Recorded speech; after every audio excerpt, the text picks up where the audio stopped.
4 மாதத்திற்கு முன்பு தமிழ்நாடு முழுவதும் ஒரு நடைபயணத்தை மேற்கொண்டு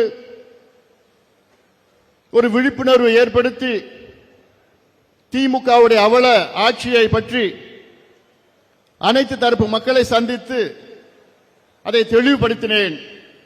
அதன் பிறகு மிகப்பெரிய மாற்றம் தமிழ்நாட்டில் வந்திருக்கிறது. ஆக இங்கே வந்திருக்கின்ற என் தம்பிகளும் தங்கைகளும் இன்னும் 2 மாதம் இருக்கிறது. உங்களுக்கு திமுக பணத்தை நம்பி இருக்கிறது, அவ்வளவுதான். பணம் மட்டும்தான் வச்சிருக்கிறாங்க, அவங்க ஆளு கிடையாது. கிராமத்திலையும் இல்ல, பூத்திலையும் இல்ல, எங்கேயுமே கிடையாது. நம்ம உங்களுடைய உழைப்பு, என் தம்பிகள் தங்கைகளுடைய உழைப்பு, குறிப்பாக இளைஞர் சங்கத்தினுடைய உழைப்பு. ஏன்னா எனக்கு தெரியும் என் தம்பிகள் எந்த எதிர்பார்ப்பும் கிடையாது. நம் இயக்கத்திற்காக, நம் கட்சிக்காக கடுமையான உழைக்கின்ற ஆற்றல் படைத்த என் தம்பிகள். நீங்க நினைச்சீங்கன்னா எந்த புரட்சி வேணா செய்யலாம், அவ்வளவு திறமை உள்ளவர்கள் நீங்கள். நான் உலகத்தில் எத்தனையோ நாடுகளை நான் பார்த்திருக்கிறேன். எத்தனையோ நாடுகளில் பல புரட்சிகள் நடந்திருக்கிறது. யாராலனா உங்களை போன்ற இளைஞர்களால்.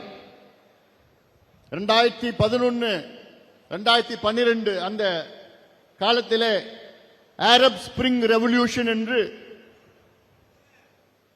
அங்கே ஆப்பிரிக்கா கண்டத்தில் வடக்கு பகுதியிலே மிகப்பெரிய ஒரு புரட்சி நடந்தது. துனிசியா நாட்டிலே அந்த புரட்சி தொடங்கியது.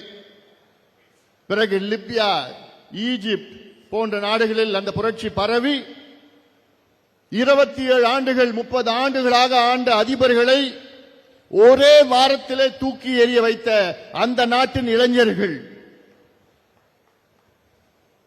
அவர்களை விட நீங்கள் திறமைசாலிகள், அவர்களை விட நீங்கள் வீரமுள்ளவர்கள். ஏன் அங்க போனோம்? இந்தியாவுல அண்டை நாடுகள் கடந்த ஆண்டு பங்களாதேஷிலே நடந்த மிகப்பெரிய ஒரு புரட்சி, ஆட்சி மாற்றம் நடந்தது. கடந்த ஆண்டு நேபாளில் நாட்டிலே மிகப்பெரிய ஒரு புரட்சி, ஆட்சி மாற்றம் நடந்தது. அதற்கு முந்தைய ஆண்டிலே இலங்கையிலே மிகப்பெரிய ஒரு புரட்சி, ஆட்சி மாற்றம் நடந்தது. அத்துணை புரட்சியும் செய்தது யார்?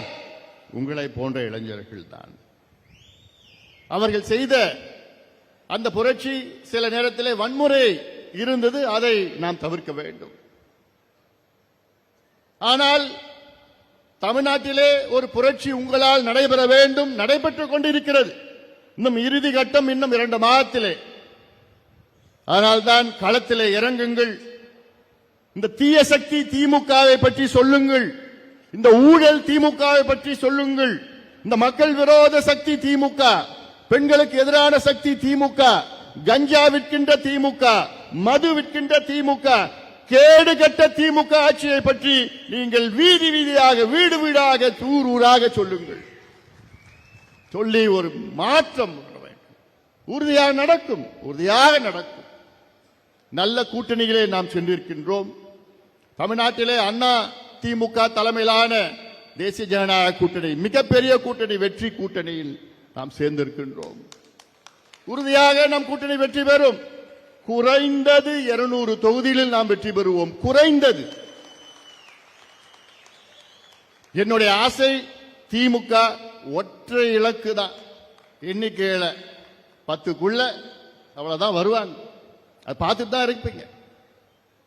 ஏன்னா நான் போய் பார்த்துட்டேன், எல்லா பகுதியிலும் பார்த்தா அவ்வளோ மக்கள் கோபத்தில் இருக்கின்றார்கள், திமுக மேல ஆத்திரத்தில் இருக்கின்றார்கள். அனைத்து தரப்பு மக்களும் அதிகமா யாருன்னா பெற்றோர்கள், பெண்கள், இளைஞர்கள், விவசாயிகள், நெசவாளர்கள், அரசு ஊழியர்கள் அன்றாடம் இன்று மக்கள் போராடி கொண்டிருக்கின்றார்கள். ஒரு 3 நாட்களுக்கு முன்பு நான் போய் பார்த்தேன், சத்துணவு ஊழியர்கள் போராட்டம். அங்க போய் உட்கார்ந்து பெண்கள் கிட்ட பேசினேன். அவ்வளோ பாவமா இருக்கு அந்த பெண்கள். ஐயா, நான் 15 வருஷமா இருக்கிறேன், 20 வருஷமா இருக்கிறேன், எனக்கு எவ்வளவுமா ஊதியம்னா 6000 ரூபாய், 6500 ரூபாய்.